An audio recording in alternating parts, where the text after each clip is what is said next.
Hello, everyone. You're watching Inside the Americas. Coming up, Joe Biden wraps up his first 100 days as president this week. We'll take a closer look at just how he's doing and the origins of that distinctly American tradition that began with Franklin D. Roosevelt in 1933.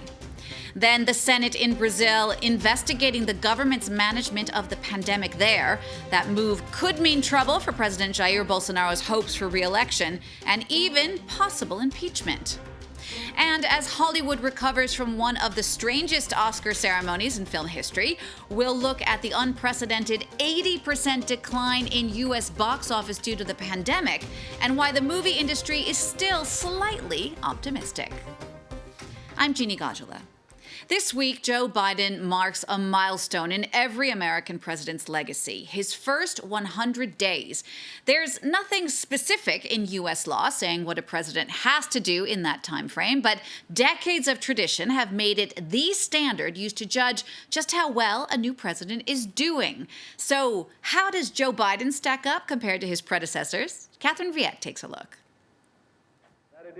It all began with FDR when he used the phrase first 100 days in one of his regular radio addresses known as fireside chats. There is no statutory importance to 100 days. There's no constitutional importance. It really is a tradition that began with Franklin Roosevelt, who took office in the middle of the Great Depression and proceeded to give hope to Americans. President Roosevelt took swift action, passing 76 laws in his first 100 days to get the U.S. economy back on its feet. Since then, that length of time has become a benchmark by which presidents are measured. So how does Joe Biden stack up? He's already delivered on some of his key campaign promises. He passed a massive $1.9 trillion COVID relief bill in his first 2 months in office, and his administration hit its goal of 200 million vaccinations in his first 100 days with 1 week to spare. Biden has also rejoined the Paris Climate Accord and the World Health Organization and halted construction of the border wall. I'm usually a hard grader, but I give Biden an A, a full A. It's not that everything's gone perfectly. That never happens in any presidency. But you have to look at the big things controlling politics in Washington and then how a president is handling them. And there are two overarching, gigantic things, the pandemic and the economy. The president's next big push, his massive $2 trillion infrastructure package. It's not a plan that tinkers around the edges. It's a once-in-a-generation investment in America. While Biden has managed to undo some of Donald Trump's hardline immigration policies, he's been caught by surprise as a surge of migrants has fueled a new crisis at the southern border. And even with the Democratic control of both houses of Congress, Biden's agenda faces significant resistance from Republican lawmakers.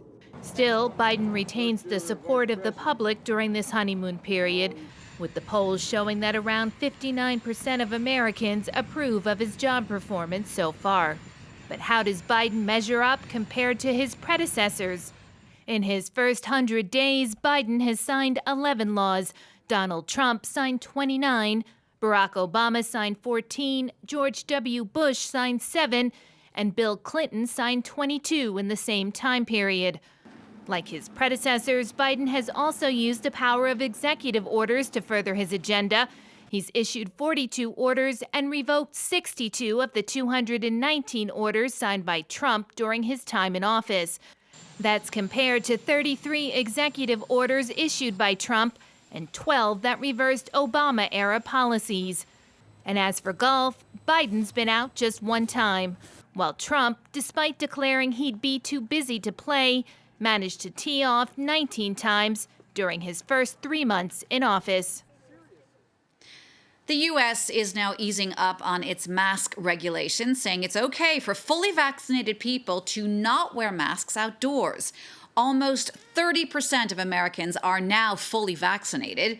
The situation in Brazil, however, is still dire. The country has seen more than 14 million cases and close to 400,000 deaths since the pandemic began.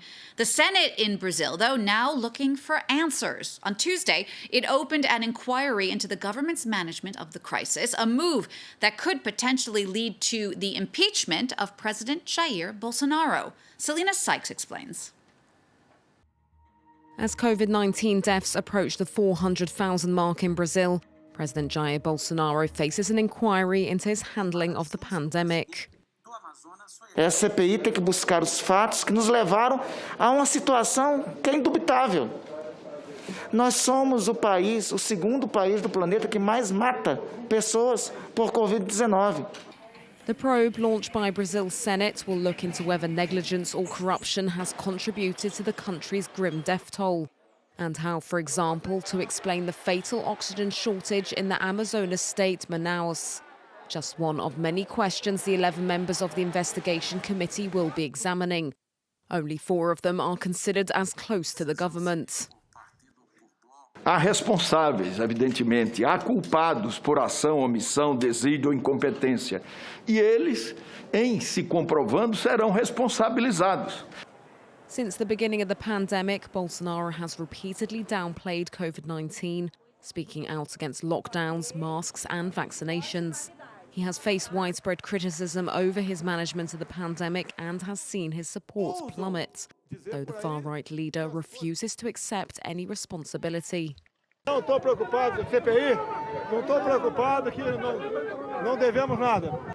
Bolsonaro's chance of re-election next year is now at stake as Brazil asks what went so badly wrong. Opinion polls show he would lose against former left-wing President Luiz Inácio Lula da Silva, who is expected to run. One of the stranger quirks of U.S. government is the ability for voters to recall state officials, a move allowed in just 19 states. In California, recall attempts are common, but very few succeed. The most famous California recall was the one that helped make movie star Arnold Schwarzenegger governor in 2003. Well, a new recall effort is underway to replace current Governor Gavin Newsom with another celebrity candidate throwing her hat in the ring. Yinka Oyatade explains. Gavin Newsom's time as governor of California could be over by the end of the year. This after Republicans in the Golden State received the green light to hold a recall election. The vote will give California's electorate the chance to oust Newsom, who's been in office since 2018. The election comes as recall organisers gathered more than 1.6 million signatures supporting the vote. Signatories have 30 days to withdraw their name from the petition.